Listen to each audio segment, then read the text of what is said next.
Hi, it's Sean Malarkey with Tri-State Waterworks, your prompt improvement sprinkler service company. So glad you're back with us today. We really appreciate you watching our videos and hope you're learning a lot through the different videos we have offered to you. We're kind of following up again on our controller series here. Talk a little bit more about the details of the controller, how to program them, and how to do the setup on them. So here we are, taking a little closer look at the controller. Let's talk about some of the basic features, and you'll find these features on all the controllers. They might look a little different, but they're all there. First thing is, two positions you need to be familiar with. The run position, that's when you put it in the run position, it'll operate however you programmed it. Or secondly is the system off. So that will turn off the sprinkler. So if you're getting a lot of rain or you just want to shut it down so it doesn't water tomorrow because you've got house painters coming, just turn it to the system off position. One thing I warn you though, if you have a problem in your yard and you've got like a stuck valve, so we got a broken valve or a broken pipe, turning your controller to the off position is not going to fix those problems. You'll have to turn the water off at the source, back at your backflow or where the shutoff is in the basement. Another important thing is if you have a sensor, like a rain sensor or soil moisture sensor, there's a sensor bypass. So it's active. It'll be taking the data from the sensor and either allowing the controller to water or not water. If you put it in bypass, then it bypasses the sensor so that if you want to water some new seed in, but yet it just rained a day or two ago and the rain sensor is not allowing your system to come on, put it in bypass and you can manually water. The next thing you'll all notice with the controller is the time, and in the background there'll be a setting for date as well. So let's just do a quick run through on the dial as to the different features and functions that you have to set up. So if you go in a clockward position from the noontime point, it moves in a logical sequence. And as you see, whatever is flashing, it was what can be set. So it's flashing at 2000, and we can increase or decrease that. And this is our year, so we would increase that to 2016. And I'm just pressing the plus and minus button. So you usually have the plus and minus to increase or decrease whatever's flashing in the window. Then we have a left and right arrow, which takes us to the next function. So whenever we're setting a date, we need to know the year, the month, and the day, correct? So I hit the forward button. Now the month is flashing, and it also says month, tells you what it means. So we're in December. I could go all the way from January through December, or just hit the minus and go right from January back to December. And we're today,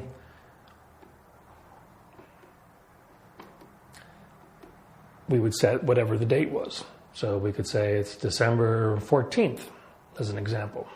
So now we have the date set for the clock. And this is important because if you do like even or odd day watering, or however you want to set up your calendar of water days, it needs to know what the date is so that it waters properly. Okay, so now that we got the date and time set, the next thing we want to do is actually start setting up our programming for our irrigation system.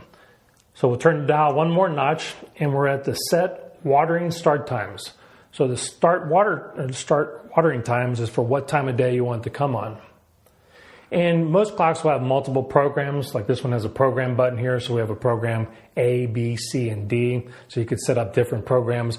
And usually people will do one of two things, just set up one program to cover their lawn and landscaping, or some people use program A for their lawn and program B for their landscape plantings.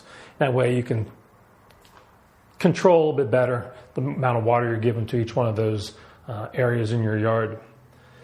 So we want to set a start time. So start time number 1 is set to off. So we'll just hit the plus and it'll start going through at 15-minute increments.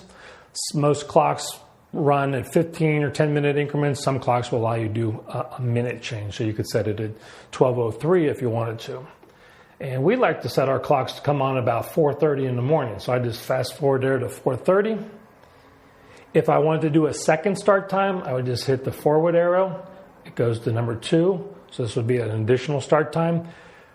Be careful here. I've seen customers set up a start time for each zone. You only need one start time for the program to run. So with us, we have one start time at 4:30. So at 4:30 in the morning, the system will start running and it'll run through every program or every zone that you have programmed.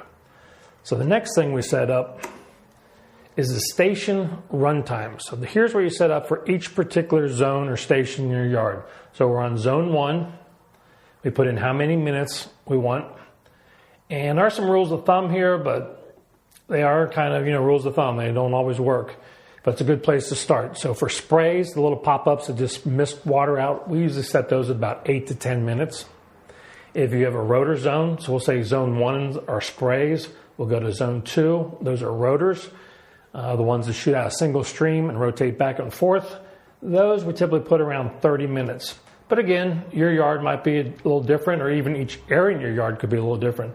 Some areas might need 35 minutes, other areas may only need 20 minutes due to shade and other situations that require different amounts of water.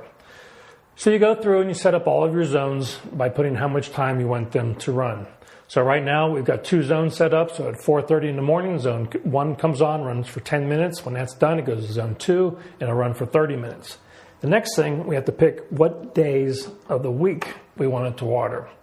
So on this clock, you see down at the bottom, we got Monday through Sunday, or maybe it's Sunday through Monday. We pick which days we want to water. They got little raindrops. That means we're going to water on those days. There are other features or other ways to water besides picking which day you want. You can have sequence. You can have it water every day, which is what the 1 means here. Or we can change that to a 2, which means it would water every other day. We go up to 3, it would water every 3rd day. And there are some other features where you can do odd days and even days. So a lot of different ways to set it up. We like to pick the weeks or the days of the week we want to water, because usually you have a schedule, like say your lawn gets mowed on Thursday, so it's best not to water on Wednesday and Thursday so that the lawn is dry when the mowers come in and mow your lawn, and then water the other days that are necessary. And it's better to water less frequently, but for longer, so you get the water deep in the soil for the grass. So that's the basic setup. Once you get that all programmed, turn the clock to the run position, and it'll run the program as you programmed it. If you want to run a manual program, there's usually a station here set up where you can do a manual, all stations, and that way if you just think your lawn needs a little shot of water, you can do that and go water at any time. Or you can do a single station by doing a manual single station. So take a look at your clock, get familiar with it, learn how to use it, and conserve that water by watering properly.